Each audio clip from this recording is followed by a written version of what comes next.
Kung ang graffiti ay therapy, si Hera naman ay ang artist na parang nagsusulat ng diary sa pader. Hindi lang to art, parang kang nagbabasa ng isang liham, ng isang trauma, ng isang panaginip. Lahat sa isang mural. Si Jasmine Siddiqui, aka Hera, ay isang German street artist at half-duo ng Hera Kut. Pero kahit sa solo projects niya, solid ang impact. Yung style niya, raw, expressive, and emotional. Parang may batang umiiyak habang may line sa likod niya na handang lumaban. Lagi rin may handwritten text na parang journal entry o spoken word.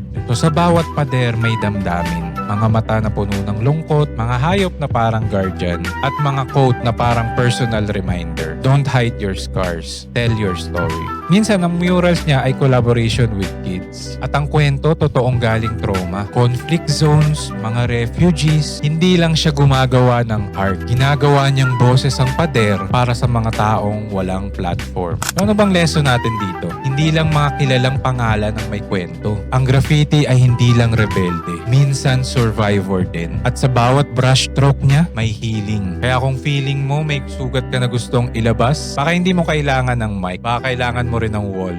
Ako nga pala si Angelo. This is Mindshift with Angelo. Follow mo na ako para updated ka sa susunod na videos about murals na may hugot, hindi lang puro ganda. Alright, see you in the next video.